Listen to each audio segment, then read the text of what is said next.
Vamos a orar entonces, ¿ya? Señor, te damos muchas gracias por estar aquí. Gracias por bendecirnos con tu presencia, Señor. Gracias porque tú eres un Dios vivo y un Dios de vivo que nos bendice cada día con esa gracia tremenda que tú nos entregaste, Señor, para poder ser como tú quieres que seamos. Así que bendice este momento, bendice esta palabra, Señor, que es tuya, y que esta palabra llegue a los corazones y la prospere, Señor, para lo cual tú la envías. En el nombre de Jesucristo, amén. ¿Todos dijeron amén? No lo escuché. Ya. Entonces, hay un serio problema hoy día y hace mucho tiempo en las iglesias cristianas evangélicas, sea de la denominación que sea, y los americanos que son tan buenos para hacer encuestas, hicieron una encuesta preguntándole a la iglesia, a la gente, ¿qué es lo que es la gracia? ¿Qué entienden por la gracia? Y solamente un 1,98% supo realmente qué es la gracia. Por lo tanto, nosotros, que no somos mejores, yo creo que andamos por ahí. Y es tan importante entender qué es lo que es la gracia, porque la palabra está llena por todas partes de gracia, gracia del Señor, gracia, por todos lados. No solo la gracia de dar las gracias, sino que la gracia del Señor, que es otra cosa. Y incluso en inglés usan diferentes palabras, ¿ya? Grace para la gracia del Señor, la que nos entrega. Y la otra palabra creo que es thank, una cosa así, parecido a gracia en inglés que es thank you, pero thank, ¿ya? Y traducen de diferente manera la palabra. Y ahí nosotros podemos ver que son dos palabras diferentes y no es lo mismo la gracia de uno, de dar gracias, demos gracias, dice el Señor, y demos gracias acá. Esa no es la misma palabra que la gracia que estoy hablando yo hoy día, ¿ya? ¿Y cuál es la verdad de la gracia? La gracia no es solamente, ¿no es cierto?, que Él nos redime, nos perdona los pecados y nos hace, ¿no es cierto?, aptos para entrar en una comunión con Él, sino que la gracia más importante es el poder de Dios, ¿ya? El poder de Dios. El poder para superar el pecado, para ser transformado, para ser de gloria en gloria, llegar a ser como Cristo fue cuando vino a esta tierra. Esa es la verdadera gracia, y solamente un 1,98% de la iglesia en Estados Unidos sabía eso. Ellos creían que la gracia llega hasta cuando te perdonan los pecados del Señor. Y ahí estamos listos y tenemos salvación y se acabó. La gracia no es necesario más porque, ¿para qué? Si ya somos salvos. Y sigue la gracia porque seguimos pecando, no cambiamos, ¿no es cierto? Y seguimos pecando y sigue la gracia, y sigue la gracia, y sigue la gracia, y estamos listos. Se acabó. O sea, no me preocupo más, sigo viviendo como demonio y tenemos salvación porque Jesucristo, su sangre, alcanza para todo. Y eso yo lo he predicado muchas veces y ustedes lo tienen claro. Pero ¿por qué lo vuelvo a repetir? Porque debemos entenderlo bien para cuando nos digan, porque nos van a decir, porque la mayoría de las iglesias, como dije, como en Estados Unidos, creen que la gracia está ahí nomás. Entonces, para que nosotros tengamos argumentos claros de que la gracia es el poder de Dios, ¿ya? Y el poder para ser transformados y superar el pecado, ¿ya? Entonces, en Hebreos 12:28 voy a leer algunas cosas que habla de la gracia, de esta gracia que es el poder de Dios para ser transformados y ser.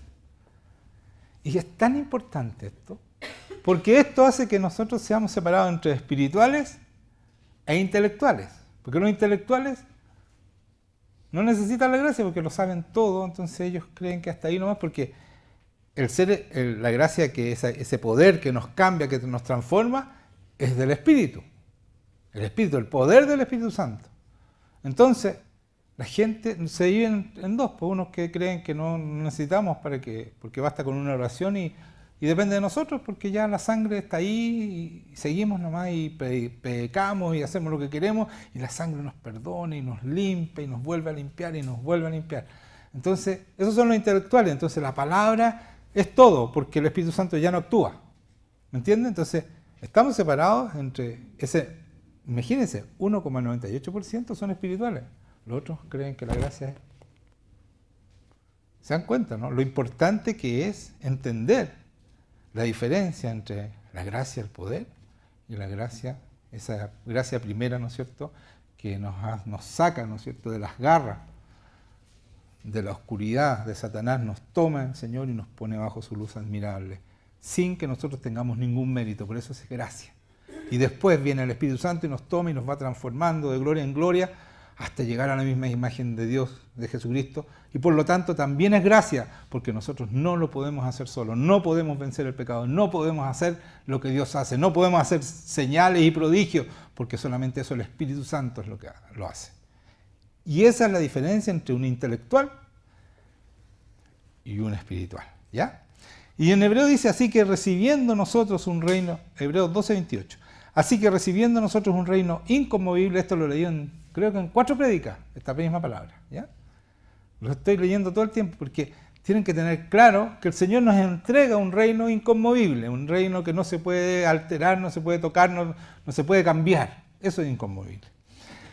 Tengamos, dice gratitud, está mal traducido. Tengamos gracia, dice.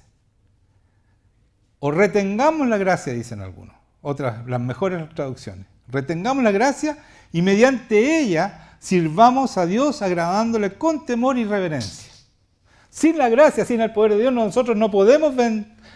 ¿Qué dice aquí? Y mediante ella sirvamos a Dios agradándole con temor y reverencia. No podemos agradarle porque la gracia es el poder de Dios. Nosotros necesitamos el poder para hacer las cosas que Él tiene preparadas de antemano, que son sobrenaturales, porque nos hace partícipe, ¿no es cierto? Nos hace partícipe de la naturaleza divina. Por lo tanto, si yo no tomo en cuenta la gracia y no tengo poder, por lo tanto no puedo hacer, por eso que es gracia, no gratitud, como dice aquí, es la gracia. ¿Se dan cuenta que por eso que hay mucha gente que no entiende la diferencia, porque aquí lo usan como gratitud? Y no, es gracia, es el poder de Dios, ¿ya? Y mediante ella podemos servir a Dios agradándole con temor y reverencia. Sin ella, no, estamos en nuestra fuerza. ¿Podemos hacer las cosas que Dios nos pide en nuestra fuerza? Imposible. Imposible. No solo no, imposible. Para el hombre es imposible. Le dicen, Señor, ¿cómo? Cuando al joven rico le dice, tú tienes, el rico había cumplido todos los mandamientos según él, y le dice, bueno, entonces, aquí hay un problema tienes tú. Vende todas tus cosas. Ese es tu problema. Eso te va a desviar. Lo más importante para ti es las cosas que tú tienes, la plata, el dinero. Así que vende todo y sígueme. ¿Y qué hizo el joven rico? No lo siguió. No fue capaz de entregar todo y seguir a Jesucristo. Y entonces los apóstoles le dicen, entonces, Señor, ¿quién se va a salvar? Y él le dice, para el hombre es imposible. Porque necesitamos la gracia. Necesitamos el poder de Dios para salvarnos.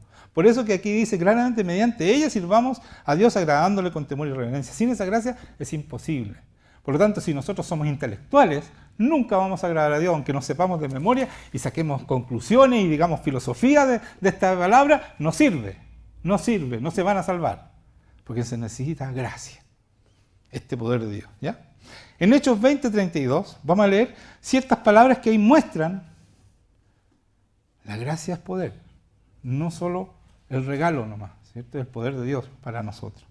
Y dice, ahora hermanos, Hechos 20:32, y ahora hermanos, os encomiendo a Dios y a la palabra de su gracia, que tiene poder para sobreedificaros y daros herencia con todos los santificados. ¿Ahí queda claro? ¿Sí o no? ¿Queda claro? ¿Les explico? No, ¿para qué? Hay que quedar claro que es poder. ¿Para qué? Para sobreedificarnos. El Señor va de gloria en gloria, nos va sobreedificando hasta llegar a ¿quién? A la imagen de Jesucristo. Esa es la gracia en la palabra, porque la palabra tiene poder de Dios. ¿Cierto? Y eso es gracia, es poder. ¿Se dan cuenta, no? Si no entendemos eso, vamos a seguir pegándonos cabezazos en la pared, porque la pared se cruza con sobrenaturalidad, con una naturaleza divina. Debemos cruzar la pared, cruzar esa pared que separa lo natural de lo sobrenatural. Nosotros debemos aprender a vivir en lo imposible. Oh, amén, por un amén, esto es tremendo, ¿cierto o no? Y dice en Romanos 5, vayan a Romanos 5, 20 y 21, voy a leer dos. Pero la ley se introdujo para que el pecado abundase, mas cuando el pecado abundó, sobreabundó la gracia. ¿Para qué sobreabunda la gracia cuando abundó el pecado? ¿Para qué será? ¿Para qué será, hermanos míos? ¿Se han preguntado usted por qué tiene que sobreabundar la gracia cuando el pecado abunda? Es para vencer el pecado, ¿no? Es lógico, es para vencer el pecado. ¿Y por qué tiene que sobreabundar la gracia?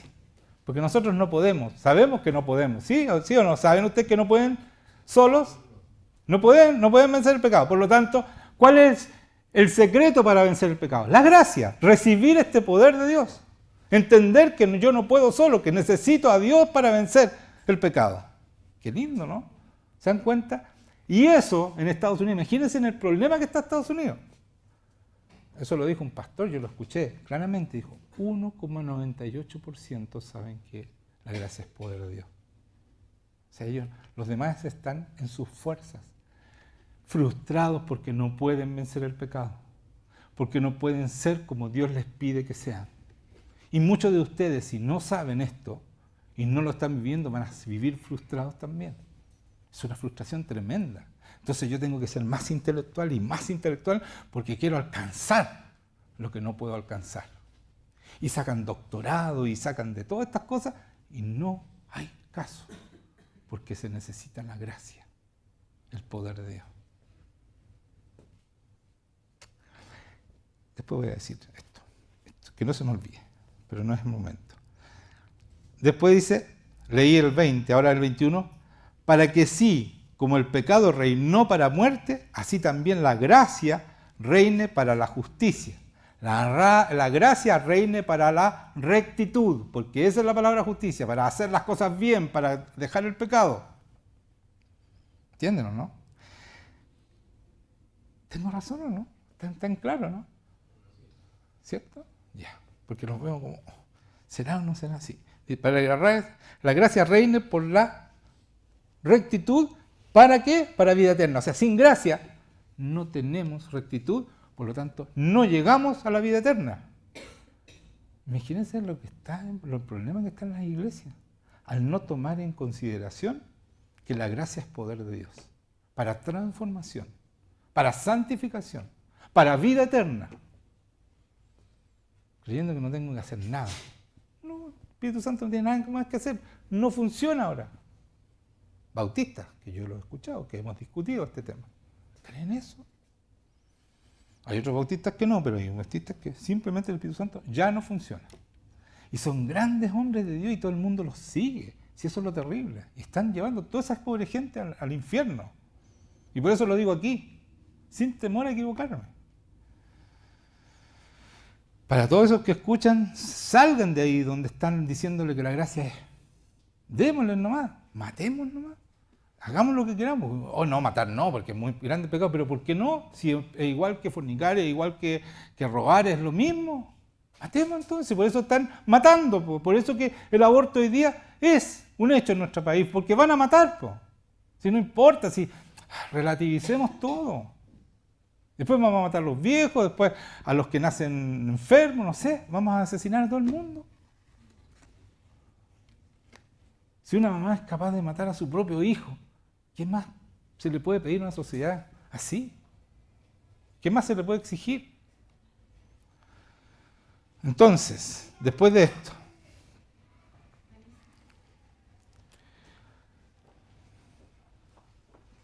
dice, para justicia, para vida eterna, mediante Jesucristo, Señor nuestro. ¿Ya? Entonces, para que así, voy a leerlo de nuevo, para que así como el pecado reinó para muerte, así también la gracia reine para la justicia, o sea, para la rectitud, para vida eterna, mediante Jesucristo, Señor nuestro. O sea, sin la gracia, no importa que tú te encuentres con Jesucristo y te salva, sí, te limpia, te sana, pero si tú no eres transformado, como Dios dice que debemos ser, hasta ahí nomás llega toda la salvación, ¿ya? Y serás borrado del libro de la vida, como dice en Apocalipsis. El que no persevera hasta el fin, el que no es cambiado, el que no es transformado, dice, lo borraré del libro de la vida. O sea, a ti te inscribieron porque recibiste a Jesucristo, Él te sanó, te limpió, te preparó, te hizo digno de entrar en su presencia, y tú no lo hiciste más, hiciste lo que quisiste, viviste como demonio, te borraron. Y no vas a llegar allá y te van a decir, Señor, pero yo fui a la iglesia, no te conozco.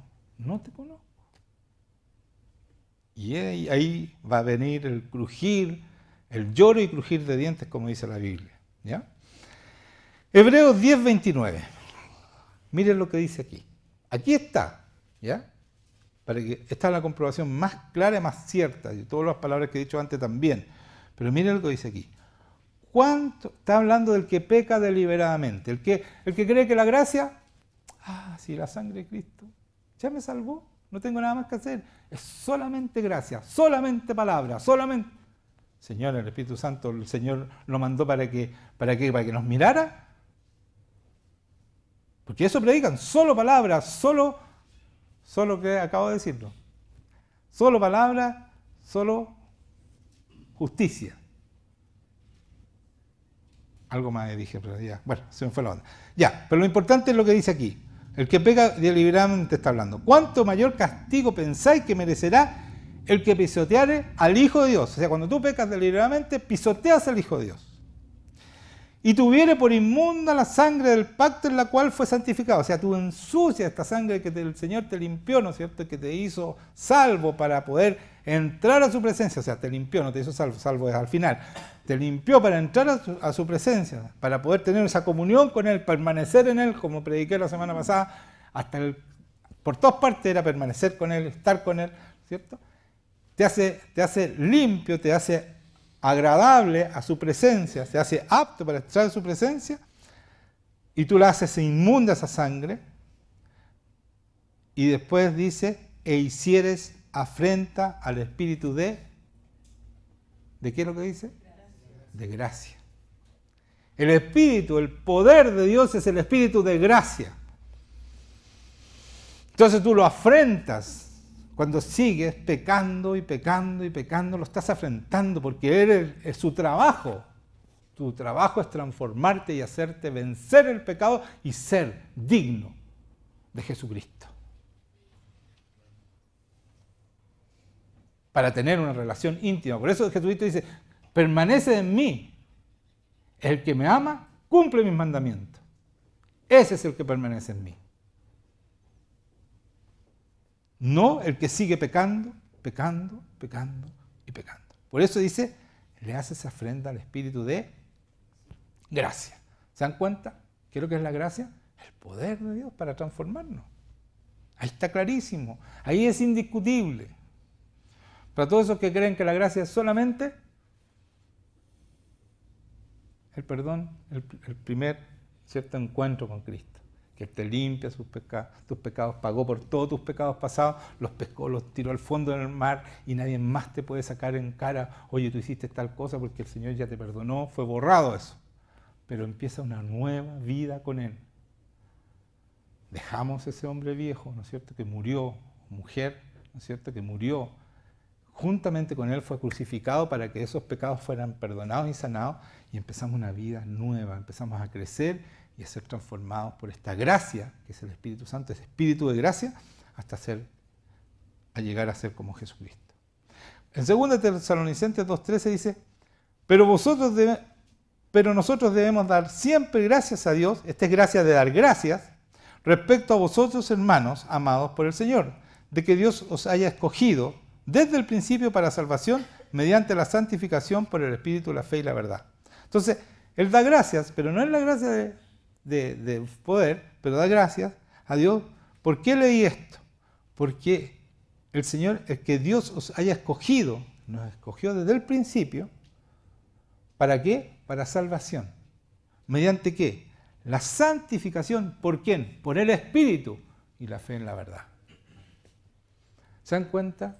Nosotros somos salvados, santificados por el Espíritu Santo y la fe en esta palabra que nosotros empezamos a vivir. No hay otra manera. ¿Se dan cuenta? Por lo tanto, el ser espiritual no es fácil. Yo les voy a decir, el ser espiritual es mucho más difícil que ser intelectual. Intelectual puede ser cualquiera. Espiritual es solamente el escogido por Dios. Les vuelvo a repetir, intelectual puede ser cualquier persona medianamente inteligente. Si estudia arte, ese es un intelectual. Puede hacer doctorado, puede hacer máster en todo, en teología. Pero el espiritual es el escogido.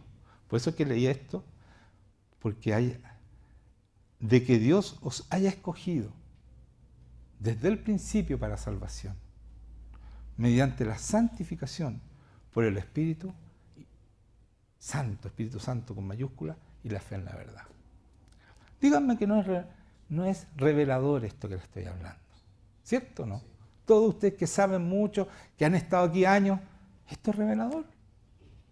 Porque el Señor tiene claras las cosas, tiene ciertas condiciones que no hay manera de pasarlo por el lado. Yo puedo ser un tremendo intelectual, pero si Él no me escogió, nunca voy a ser espiritual. Porque Él no va a poner su espíritu en ti. El poder, la gracia que Él tiene. Entonces yo tengo que hacerlo a mi fuerza. Dice en Hebreos 12:15, mirad bien, no sé que alguno deje de alcanzar. ¿Qué cosa deja de alcanzar? En Hebreos, estoy muy rápido, 12:15. Mirad bien que no sea que alguno deje de alcanzar la gracia de Dios. El poder de Dios. Eso está hablando. ¿Por qué dejan de alcanzar la gracia? Que brotando alguna raíz de amargura os estorbe y por ella muchos sean contaminados.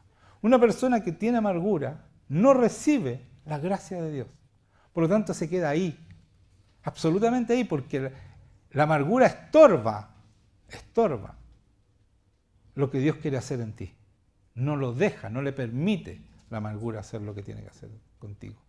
Por lo tanto, no solo tú no recibes la gracia, sino que contaminas a los que están a tu alrededor.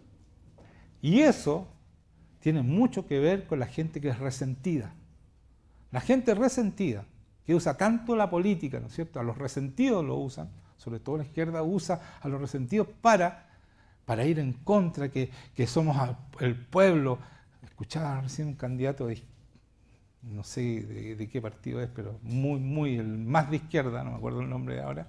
Él decía, porque el pueblo está siendo oprimido, está siendo abusado. Entonces los que son resentidos, que se sienten así, empiezan a odiar, porque está ahí, está la semilla de amargura está puesta. Y esa gente no puede ser cambiada, porque esa amargura, ese resentimiento, estorba la obra que quiere hacer el Señor. Y quiero ir también a los padres. Muchos padres que trabajan los dos, hoy día, por eso tenemos una sociedad tan lejana, sobre todo los jóvenes, al Señor. Muchos de los padres trabajan los dos. Por lo tanto, llegan a la casa y se sienten culpables porque no han estado con ese hijo, no le han dado a esa hija el tiempo necesario que ellos necesitan. Por lo tanto, el cabro chico crece creyendo que los padres le deben, porque en el fondo ellos se sienten culpables y sienten que le deben. ¿Se dan cuenta, no? Entonces hemos creado unos monstruos de hijos que creen que todo el mundo le debe, porque no solo los padres le deben todo el mundo. Entonces ellos hacen lo que quieren. Esos son los encapuchados y toda esa gente que rompe todo porque todo el mundo le debe. Porque hemos creado y criado gente que cree que todo el mundo le debe. Entonces todos tienen que darle en el gusto, porque si no dejan la escoba y empiezan las pataletas y las peleas. Eso es lo peor que nos ha pasado. Por eso tenemos una sociedad como la que tenemos hoy día. Vean cómo la violencia que hay en los jóvenes hoy día, en cualquier parte del mundo, no estoy hablando de Chile nomás, en cualquier parte del mundo hacen tira todo. Y nadie les hace nada porque le debemos, pobrecitos a ellos. Y es porque los padres los crían con la culpa. Me salí del tema, pero díganme que no es importante. Eso es, hermanos míos. Hoy día no soportan que le digan que no. ¿Por qué? Porque esos padres culpables nunca le dicen que no. Porque saben que no les dan tiempo, no le dan amor, no le dan nada de lo que necesitan, lo verdaderamente que necesitan. Le dan pura plata. Por lo tanto, jamás le dicen que no. Lo que pide el cabro chico se lo dan. Porque se sienten culpables. Entonces, llegan a la sociedad que le dicen que no, se suicidan. Por eso tenemos el alto índice de suicidio de los jóvenes. Se matan, o si no, lo roban, o si no hacen... Pero a él no le pueden decir que no, a ella. Esa es nuestra sociedad hoy día. Por eso, yo prefiero que le den más tiempo a los hijos y no se sientan culpables y los críen y les enseñen y los aprendan a frustrar y a decirle que no. Porque en el mundo, cuando salgan al mundo, le van a decir muchas veces que no. Y si no trabajan bien, los van a despedir, y etcétera, etcétera. Pero hoy día, si tenemos una presidenta, miren lo que hizo la presidenta. Es de ese tipo, también fue criada así. Porque le dijeron la verdad de lo que está haciendo está mal. Salió enojada y no se despidió. Y salió corriendo del Te Deum. Mal enseñada la señora, po. Si le dijeron la verdad. Le dijeron la verdad, no dijeron nada, ningún insulto. Le dijeron afuera que era asesina, pero eso fue afuera. Ahí no dijeron ningún insulto. Los hombres que hablaron, los pastores que hablaron, y el que no era pastor también, pero es un hombre del Señor, porque yo lo vi, era un gallo muy tranquilo. No le dijo ningún insulto. Y ella fue indignada, si no se le puede decir nada. O sea, no se le puede decir, ¿sabes qué? Estás legalizando el asesinato. No se le puede decir eso, si es la verdad. Si el aborto es un asesinato, ¿por qué no se le puede decir eso? Y se fue indignada y todos tenían que pedirle perdón. Y unos pastores rastreros le pidieron perdón. Perdón por decir la verdad. Si por decir la verdad no se le pide perdón. No se pide perdón. No nos podemos poner de rodillas ante el demonio. Pedir perdón es ponerse de rodillas ante Satanás. Por lo que estás diciendo, porque es la verdad. Qué indignante esos pastores que pidieron perdón. ¿Por qué pidieron perdón? Si a esa señora había que decirle que está por su bien, hay que decirle que está yendo en contra de Dios porque va a sufrir las consecuencias. Y son terribles las consecuencias porque Dios dice, mía es la venganza, y cuando hace es muy, muy, muy, muy, muy severo. Requete severo. Entonces por su bien, es por amor decirle, ¿saben qué? Está haciéndolo mal. Yo fui y le dije al presidente en ese momento del Senado, le dije, ustedes van a ir de mal en peor porque están, por primera vez este país está legislando en contra de Dios. Y no solo les va a ir mal a ellos, les va a ir mal a todo el país. Y a nosotros el Señor nos protege. Nos protege. Y yo les voy a leer una palabra que dice que a sus hijos los protege. Bueno, saliéndonos de ese tema, que era importante tocarlo, dice, vamos a ir a Isaías. ¿Se acuerdan? Nosotros estamos, cuando tienen la gracia, ¿no es cierto? Tenemos la gracia, nosotros estamos hace tiempo predicando que las cosas no tienen tiempo, o sea, para el Señor no hay tiempo. Todo fue hecho, ya está hecho. Cuando nos promete algo es porque ya lo hizo. Él va al futuro y ve, sí, ya. Entonces nos dice, mira, en 10 días más va a pasar tal cosa, o en 100 años más va a pasar tal cosa, porque Él no tiene tiempo. Y hoy día los científicos se han dado cuenta que el tiempo es relativo, que podemos ir al pasado. No tienen la tecnología para hacerlo, pero podemos ir. Y eso es lo que Dios hace. Dios ya lo vivió todo, por eso dice, yo soy el alfa, el omega, el principio y el fin. Hoy día recién los científicos están comprobando, parece que se puede. Entonces, estas palabras son ciertas. Entonces nosotros caminamos, como decía la semana pasada, en una senda absolutamente segura. Cuando Dios nos dice, voy a hacer tal cosa, la va a hacer.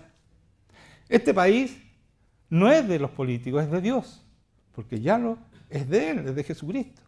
Y si no nos ha entregado este país a nosotros, es porque no somos confiables. Nada más que eso. Por eso necesitamos una iglesia que sea espiritual y que pueda Él confiar y entregarnos en nuestras manos esta tierra, que es nuestra. Es de los hijos de Dios.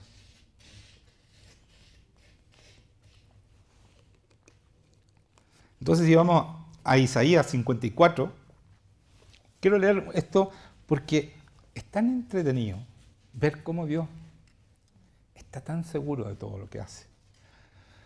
Para que levantemos nuestra fe, y esto es todo por gracia, por eso está seguro, por el poder de Él, es el poder de Él. Mire lo que dice, regocíjate, oh estéril, la que no daba a luz, levanta canción y da voces de júbilo. La que nunca estuvo de parto, porque más son los hijos de las desamparadas que los de la casada, ha dicho Jehová. Entonces le está diciendo, ¿sabes qué? Levanta canción y da voces de júbilo. No tiene ni un hijo, no ha pasado nada todavía. Está hablándole a Israel, ¿no es cierto? Pero dice, la que nunca estuvo parto, porque más son los hijos de la desamparada que los de la casada, ha dicho Jehová. O sea, esta es mi promesa, así que empieza a cantar y empieza a tener júbilo, porque eso va a pasar contigo. Porque eso dice, esa es la promesa de Dios. Entonces, nos pide a nosotros, por eso esto es para nosotros, que cuando nos hace una promesa nosotros empezamos a cantar y a tener júbilo, porque eso va a ser verdad, va a cumplirse, porque como les decía, Él va al futuro y dice, sí, esto va a pasar, entonces nos dice, ¿sabes qué? Contigo va a pasar esto y esto. Y nosotros tenemos que decir, gloria a Dios, y ponernos contentos, y bailar, y cantarle, y adorarlo, y amarlo, porque Él se lo merece. Mire qué dice, ensancha el sitio de tu tienda, y las cortinas de tus habitantes sean extendidas. No seas escasa, alarga tus cuerdas y refuerza tus estacas. O sea, agranda tu casa, porque vas a tener muchos, dice. Porque se extenderá a la mano derecha y a la mano izquierda. Y tu descendencia heredará naciones y habitará las ciudades asoladas. Toda esa es la promesa. Entonces ensancha, entonces uno tiene que, si Él te dice algo, tienes que empezar a prepararte para lo que va a hacer. Como yo me he preparado 20 años para llevar un avivamiento, porque el Señor me prometió hace 20 años. Y yo me he estado preparando en eso. Y creyendo, absolutamente, sin dudar que va a ser así. Porque el Señor ya lo vivió. Por algo lo prometió. Y es para esta iglesia, para todos ustedes también. Y dice, porque tú extenderás a la mano derecha y a la mano izquierda, y tu descendencia heredará naciones y habitará la ciudad asolada. No temas, pues no serás confundida, y no te avergüences, porque no serás afrentada. Está diciendo toda esa promesa a su pueblo. Sino que te olvidarás de la vergüenza de tu juventud. Le habla como una mujer a su pueblo, ¿ya? Porque es su novia. Y de la afrenta de tu viudez no tendrás más memoria. Porque tu marido es tu hacedor. Está hablando, yo soy tu marido. Jehová de los ejércitos es su nombre, y tu Redentor, el Santo Israel. Ahí está Jesucristo. Dios de toda la tierra será llamado. Porque como mujer abandonada y triste de espíritu, te llamó Jehová, y como la esposa de la juventud, que es repudiada, dijo el Dios tuyo. O sea, empieza a celebrar porque ya está. Agranda tu casa, todo esto que te acabo de decir va a ser. Así que empieza a vivirlo. Esa es la senda que nosotros debemos caminar. Nosotros debemos estar seguros en nuestro Dios, en el Dios vivo que tenemos. Que somos hijos de Dios y que todas las promesas, todo lo que nos dice, Él lo va a hacer. Y mire, saltémonos al 13. Saltémonos ahí mismo al 13. Mira lo que dice. Y todos tus hijos serán enseñados por Jehová, y se multiplicará la paz de tus hijos. Promesa de Dios. Todos tus hijos serán enseñados por Jehová, por el Espíritu Santo. ¿Ya?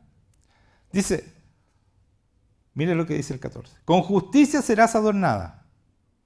Estarás lejos de la opresión, porque no temerás, y de temor, porque no se acercará a ti. Mire lo que dice aquí. Miren, entiéndanlo. Yo se los voy a explicar.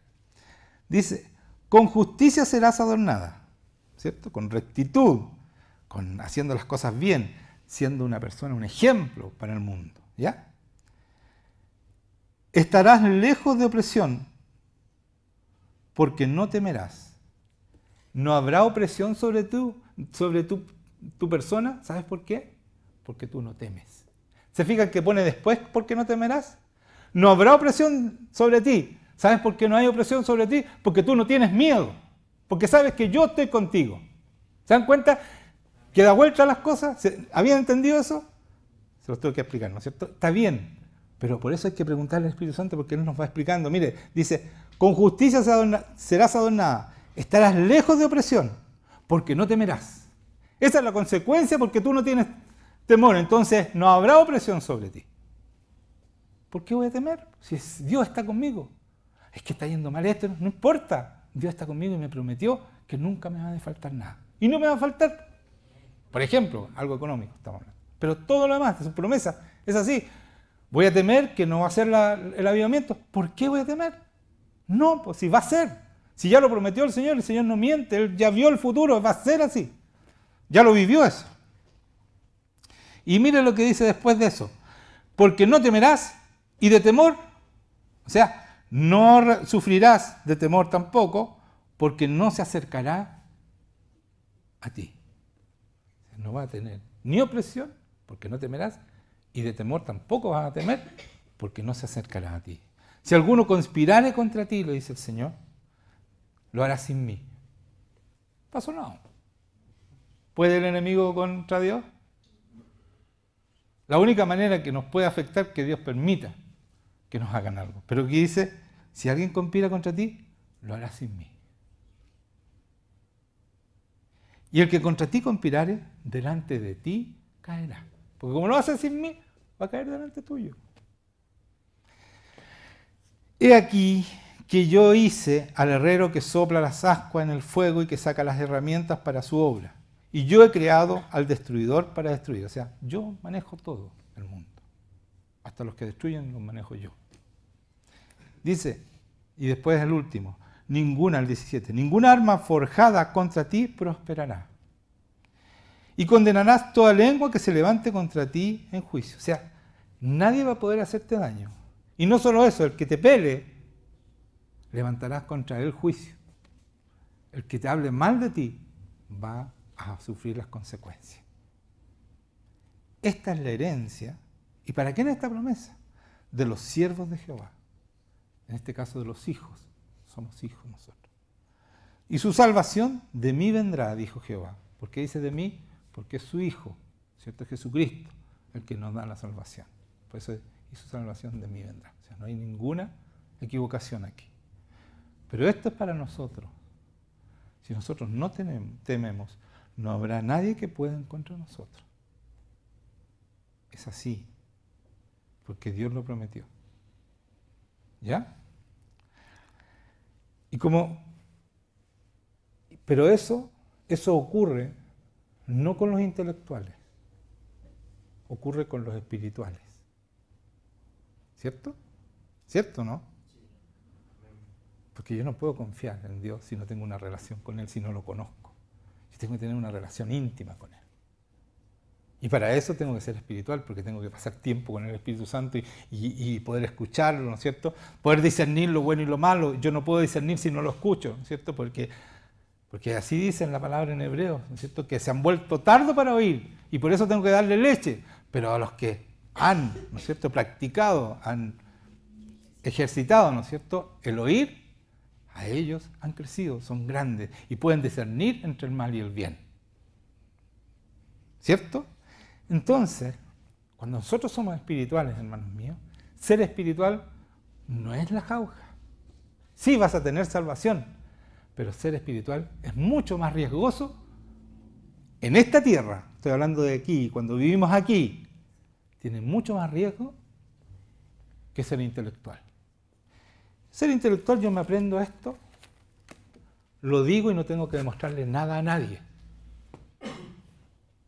Pero Pablo, que había sido intelectual, porque dice había sido, porque él dice yo me despojo de todo mi conocimiento para predicar a Cristo y Cristo crucificado. Y se convirtió en un hombre espiritual y le decía a los corintios, le decía, yo no voy a ir a ver a esos que están envanecidos por la palabra, como hablan de bonito, sino que quiero que me muestren el poder de Dios, me muestren la gracia, el poder, porque el reino de Dios es poder de Dios. Y Jesucristo dice, erráis ignorando la palabra y el poder de Dios. Cuando uno tiene el poder de Dios, cuando un hombre es espiritual, uno tiene que demostrar que tiene ese poder. ¿Sí o no? ¿Sí? Tiene que demostrarlo con señales y prodigios. Es un riesgo porque tú puedes quedar en ridículo, ¿no es cierto? ¿Sí o no? Si yo soy intelectual, yo tengo que aprenderme bien esto nomás. A estudiar a algunos filósofos, a algunos teólogos, me lo estudio, bien estudiado, me lo aprendo, y hoy día hasta puedo estar con una muela aquí para que me sople, y yo los dejo a todos con la boca abierta, todo lo que sé. Pero muéstrame el poder de Dios. Eso lo pueden hacer solamente los escogidos.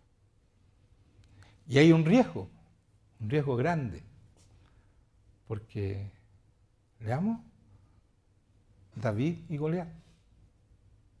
Hay un ejemplo claro de que lo espiritual no se puede achicar porque alguien es más grande o porque es profesional en algo, porque yo tengo a Dios y yo puedo enfrentar, porque dice que ninguna arma será forjada, prosperará en contra mía.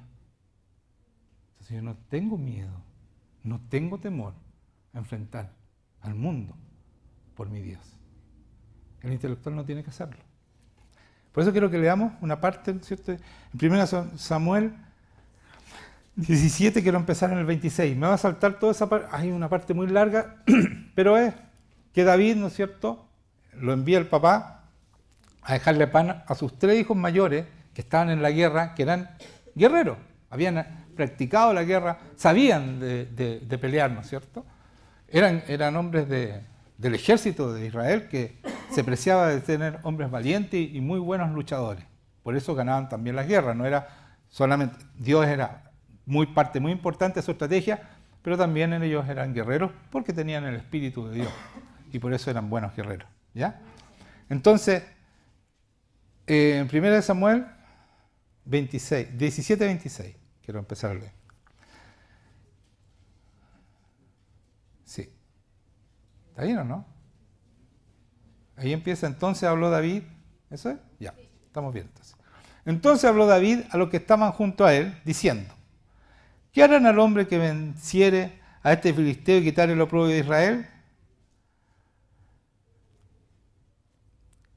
¿Quién es este filisteo? Porque ¿quién es este filisteo incircunciso para que provoque a los escuadrones del Dios viviente? ¿Se das cuenta? Él está hablando, él es un jovencito que no ha peleado nunca, que es pastor, pero él tiene una relación con Dios, él es un hombre espiritual, porque el Señor había puesto su espíritu para nombrarlo rey. Poco tiempo antes lo habían ungido con el Espíritu Santo, ¿cierto? Entonces él, yo tengo al Señor, ¿ya? Él es un hombre espiritual, dice. Y cuando pregunta, ¿no es cierto?, ¿quién es este filisteo? Bueno, el filisteo era Goliat, medía casi 3 metros, la coraza que tenía pesaba 55 kilos, la punta de su lanza pesaba 7 kilos, era un hombre respetable, más que respetable porque los hebreos estaban muertos de susto al ver este tamaño, ¿no es cierto?, grande, a pesar de que ellos eran el ejército de Dios, todos están atemorizados. Pero este hombre, porque ellos eran capos en la guerra, tenían experiencia como guerreros, pero no eran espirituales. Entonces, nadie decía que ellos eran cobardes, fuera que el filisteo nomás que les decían que eran cobardes, que venían a pelear, pero estaban todos así, no, sí. Oye, hay que ser tonto para ir a pelear con él, pues. Entonces, estaban todos súper tranquilos, no había ningún riesgo, nadie les decía cobarde, estaban muy cómodos. Por eso que es cómodo ser intelectual. Es muy diferente ser espiritual. Porque tú tienes que enfrentar el mundo con este Dios. Incluso cuando parece que está perdido la cosa, ¿cierto? Por eso que es muy, y eso quiero que lo entiendan, es muy cómodo, porque muchos admiran a los intelectuales, es muy cómodo ser intelectual. Porque estás en tu fuerza. Y nadie más te puede ganar. Cuando tú eres espiritual somos diferentes porque Dios le da como Él quiere, ¿cierto?, los poderes. Pero sigamos aquí. Por eso aquí en su palabra está descrito antes todo esto de los kilos y todo lo demás, ya por eso se los leí más o menos para que captaran el caballito con que se estaba metiendo, porque ya no era un hombre, era un caballo, pesaban quizás cuánto, 3 metros. ¿Ya? Y el pueblo le respondió las mismas palabras diciendo, así se hará al hombre que le venciera. O sea, él decía, ¿qué es lo que le van a dar? Bueno, le iban a dar riqueza, la hija del rey se podía casar con su hija y a su familia le iban a quitar los impuestos, no iban a pagar más impuestos. Ese era el premio a quien matara a Goliat, ¿ya? Y oyéndole hablar, Eliab, su hermano mayor, con aquellos hombres, se encendió en ira contra David y dijo, y aquí vienen los intelectuales, que tienen mucha rabia contra los que son escogidos, son resentidos. El resentimiento, la amargura, ¿cierto? Porque no fue elegido él, porque era el primogénito. Y no fue elegido él, fue elegido el último. A él le tocaba ser rey, según la costumbre hebrea. Pero el Señor dijo, no, David tiene el corazón que yo necesito. Dice, ¿para qué has descendido acá? ¿Y a quién has dejado aquellas ovejas en el desierto? Yo conozco tu soberbia y la malicia de tu corazón, que para ver la batalla has venido. David respondió, ¿qué he hecho yo ahora? No es esto mero hablar, estás puro pelando, ¿no? Estoy hablando de más, como siempre. Ese es el hombre espiritual, no baja, no desciende a pelear. El águila, que Dios nos compara, cuando vienen cuervos a atacarla, el águila vuela hacia arriba y los cuervos no llegan a la altura del águila. No pelea, aunque podría pegarle así, un aletazo a un cuervo y se acabó el cuervo. Pero él se levanta y no pelea con el cuervo. Es lo que hace David. Dice, ¿de qué está hablando? ¿Cierto? ¿De qué está hablando? Esto es mero hablar. Y apartándose de él hacia otros, preguntó de igual manera y le dio el pueblo las mismas respuestas de antes. Fueron oídas las palabras que David había dicho y le refirieron delante de Saúl y él le hizo venir. Y dijo David a Saúl, no desmaye, mire David, el niñito, tenía 16, 17 años en ese momento. No desmaye el corazón de ninguno a causa de él. Tu siervo irá y peleará contra este filisteo. Eso es ser espiritual. Yo me hago cargo de él. Dijo Saúl a David, no podrás tú ir contra aquel filisteo para pelear con él, porque tú eres muchacho y él es un hombre de guerra desde su juventud. Un gallo experimentado, no tenéis por dónde. David respondió a Saúl, tu siervo era pastor de ovejas. Miren, creció, dio un viaje. Pastor de ovejas de su padre. Y cuando venía un león y un oso y tomaba algún cordero de la manada, salía yo tras él y lo hería y lo libraba de su boca. Y si se levantaba contra mí, yo le echaba la mano de la quijada y lo hería y lo mataba. Fuese león, fuese oso, tu siervo lo mataba. Y este filisteo incircunciso será como uno de ellos, o sea, este incrédulo, porque eso está diciendo incircunciso, será como uno de ellos, porque ha provocado, no a mí, no me está provocando a mí, al ejército del Dios viviente. Y él no era del ejército, ¿se dan cuenta? Pero yo soy hijo de Dios, por lo tanto, soy parte del ejército de Dios. Da lo mismo si yo tengo experiencia en pelear o no, igual se las doy, a quien sea. Así dice David, no yo, ¿ya? No me tomen a mí, pero también lo hago. Ya, dice, porque ha provocado el ejército del Dios viviente. Añadió David, Jehová me ha librado de las garras del león y de las garras del oso. Aquí está la gloria a quien corresponde. ¿Se dan cuenta? Él no se levanta, oye, yo vencí al oso y él... No, dice Jehová me ha librado de las garras del león y las garras del oso. Él también me librará de la mano de este filisteo. ¿Dónde estaba su seguridad? En la promesa de Dios. ¿Sí él conocía la palabra? ¿O no? Sí, o conocía al Señor, tenía una relación con él, era espiritual.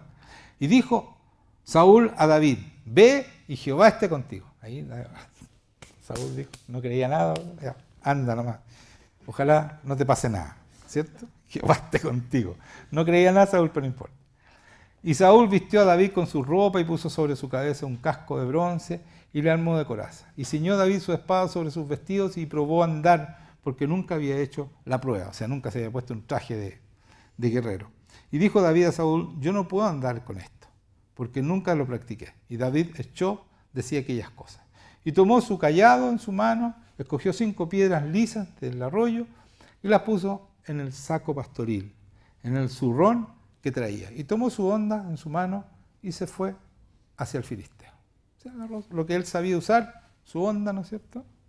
Como le decimos nosotros hoy día, sus piedras escogidas y se fue. Y el filisteo venía andando y acercándose a David y su escudero delante de él. Y cuando el filisteo miró y vio a David, lo tuvo en poco. Imagínense, porque era muchacho y rubio y de hermoso parecer. Más encima era hermoso, entonces menos respeto. Es una equivocación muy grande, porque el Señor es lo importante, no la apariencia, como nosotros siempre miramos la apariencia. Y dijo el filisteo a David, ¿soy yo perro para que vengas a mí con palos? Y maldijo a David por sus dioses. Dijo luego el filisteo a David, ven a mí y daré tu carne a las aves del cielo, a las bestias del campo. Entonces dijo David al filisteo, tú vienes a mí con espada, lanza y jabalina. Respetable, ¿no? Mas yo vengo a ti, ¿con qué? En el nombre de Jehová de los ejércitos. Estás hablando con un embajador de Dios. El Dios de los escuadrones de Israel, a quien tú has provocado. O sea, tú provocaste a mi Dios. De aquí no sales. De esta no sales, porque provocaste a Dios. Y yo voy a ser el instrumento para dártelas. Y Jehová te entregará hoy en mi mano. Ahora, de aquí no sales. Y yo te venceré. Y te cortaré la cabeza y daré hoy los cuerpos de los filisteos a las aves del cielo y a las bestias de la tierra. Y toda la tierra sabrá que hay Dios en Israel. ¿Se dan cuenta? No solo tu cuerpo, porque él le dice, te va a dar tu cuerpo. A todo eso se los voy a dar hoy día. Eso es fe, hermanos míos. Eso es entender que Dios, cuando Dios está con nosotros, no hay nadie que pueda en contra de nosotros. No puede nadie, sea el tamaño que sea el ejército que sea, si nosotros estamos con el Señor, no pueden con nosotros. Por eso que no necesitamos una iglesia de 500 personas, 600 millones de personas. Necesitamos poquitas personas, pero que sean leales, que sean como David, que tengan una relación con Dios y confíen en este Dios. Maravilloso. Y sabrá toda esta congregación que Jehová nos salva con espada y con lanza, porque de Jehová es la batalla, y Él los entregará en nuestras manos. Y lo demás es historia. Y aconteció que cuando el filisteo se levantó y echó a andar para ir al encuentro de David, David se dio prisa y corrió a la línea de batalla contra el filisteo. Él cumplió, ¿no se dan cuenta? Va a la línea de batalla, no no le tira a la descuida, no, se pone en su línea de batalla. Y metiendo David su mano en la bolsa, tomó de allí una piedra y le tiró con la honda e hirió al filisteo en la frente. Y la piedra quedó clavada en la frente y cayó sobre su rostro en la tierra. O sea, el Señor le puso un poco de impulso a la piedra también, porque le enterró la piedra. O sea, el Señor sabe cómo hace todas las cosas, Él estaba ahí. Y así venció David al filisteo con honda y piedra y hirió al filisteo y lo mató, sin tener David espada en su mano. Entonces corrió David y se puso sobre el filisteo y tomando la espada de él y sacándola de su vaina lo acabó de matar y le cortó con ella la cabeza, y cuando los filisteos vieron a su paladín muerto, huyeron. O sea, él cumplió lo que había dicho, le voy a cortar la cabeza, se la cortó. Levantándose luego los de Israel, ¿y saben por qué? Porque cuando uno declara algo, tengan cuidado con lo que declaran los hijos de Dios. El Señor dice que no nos avergonzará. Todo lo que declaramos, lo va a hacer. Lo va a hacer. Entonces, no seamos tan drásticos cuando declaremos cosas. Seamos misericordiosos. Dice, levantándose luego los de Israel y los de Judá, gritaron y siguieron a los filisteos hasta llegar al valle y hasta las puertas de Ecrón, y cayeron los heridos de los filisteos por el camino de Saharaim hasta Jat y Ecrón. Y volvieron los hijos de Israel de seguir tras los filisteos y saquearon su campamento, y David tomó la cabeza del filisteo y la trajo a Jerusalén para las armas de él las puso, pero las armas de él las puso en su tienda. O sea, guardó todas las armas del trofeo. Hermanos míos, esto es ser cristiano. Ser cristiano de verdad y vivir en su gracia trae riesgos. Hay que ser valiente. Nosotros no nos debemos atemorizar con nada. Y vienen tiempos difíciles, complicados para los cristianos. Y por eso esta prédica, nosotros tenemos al Señor. Este país es de Dios. Fue entregado a Jesucristo. El dueño de todas las cosas es Jesucristo. El dueño de todos los países, de todas las naciones, es Jesucristo. Porque así lo dijo Él cuando resucitó. Tiene todo el poder sobre todas las cosas, sobre la tierra y sobre el cielo. Por lo tanto, si Él no nos ha entregado, ¿cierto?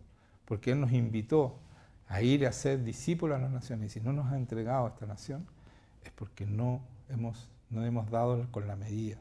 Por lo tanto, nosotros tenemos que empezar a vivir en esta gracia y ser transformados y superar el pecado de una vez por todas y ser los hombres y mujeres que Dios necesita para entregarle esta tierra en nuestras manos y poder, ¿cierto?, guiar esta tierra para que haya paz, haya amor, el amor de Dios, y haya libertad, haya gozo, haya todo lo que el Espíritu Santo nos regala a nosotros como gracia. Todo ese fruto del Espíritu Santo, ¿cierto?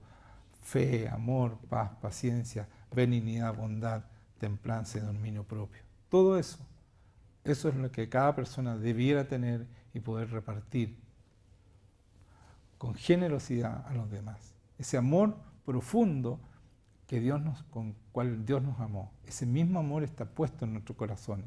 Por lo tanto, nosotros debemos cumplir y ser valientes porque no nos fue dado un espíritu de cobardía, nos fue dado un espíritu de valentía. Si no nos fue dado un espíritu de cobardía, como dice la palabra, es porque nos dio un espíritu de valentía. Y como David, ¿no es cierto?, que era espiritual, venció al Goliat, nosotros, por más que se vea, ¿no es cierto?, porque estamos peleando contra un Goliat, realmente toda esta agenda valórica que es en contra de los cristianos. ¿Por qué es contra de los cristianos? Porque los cristianos, ellos saben que los espirituales no se rinden, son capaces de dar la vida por el Señor, son valientes hasta ese extremo, por eso que es en contra de nosotros. Y sabemos que estamos peleando contra un Goliat, pero el que está con nosotros es mucho más grande que Goliat. Y así como David venció al Goliat, nosotros también, si hacemos bien las cosas, porque Dios no nos va a entregar nada mientras no seamos verdaderos representantes, embajadores de su simiente, de Jesucristo, nuestro Señor. Así que esa es nuestra tarea hoy día, creer todo esto, tener esa fe que mueva a Dios y poder hacer las cosas de acuerdo a lo que Dios nos mandó y de acuerdo a lo que Dios planeó para cada uno de nosotros, porque Él, hermanos míos, tiene un plan y lo planeó desde el principio y ya está hecho. Así que debemos nosotros no quedarnos fuera de ese plan, sino que tener esa relación con Dios y ser valientes y hacer todo lo que nos diga, por arriesgado que parezca, siguiendo el ejemplo de nuestro David, que tenía un corazón de acuerdo al Señor. Amén. Pongámonos de pie entonces.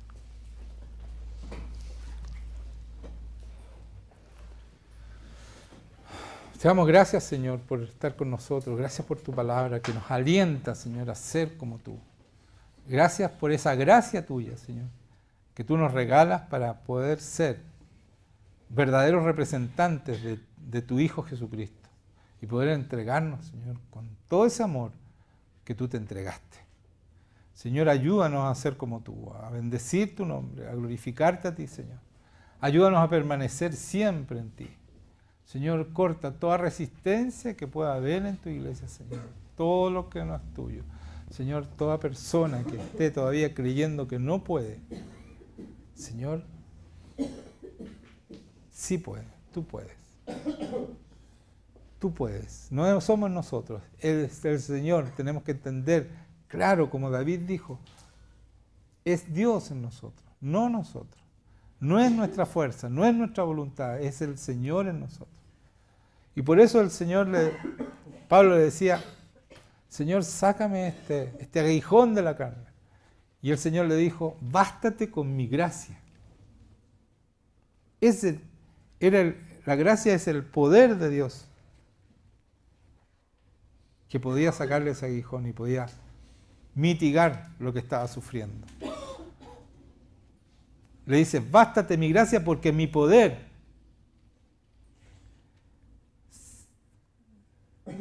en tu debilidad, se me olvidó.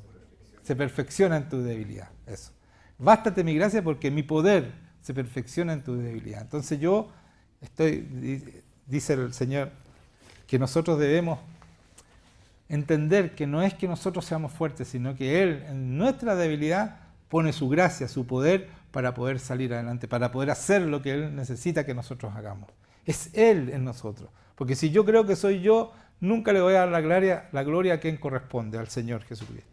Así que entréguenle sus debilidades a Él para que su gracia proteja.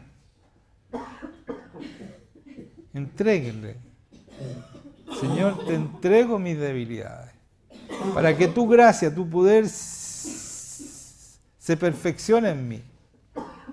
Gracias, Señor. Gracias. Llena este momento con tu unción, Señor. Ven con tu presencia.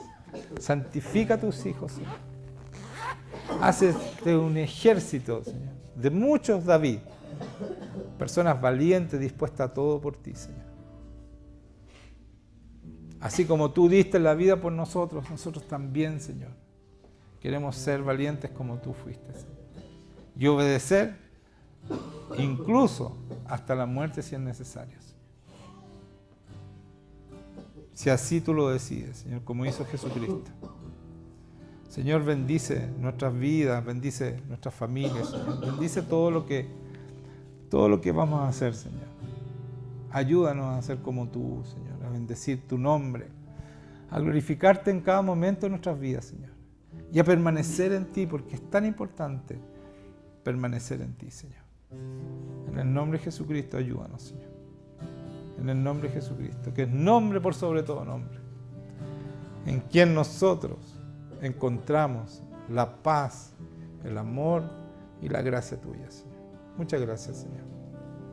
Amén.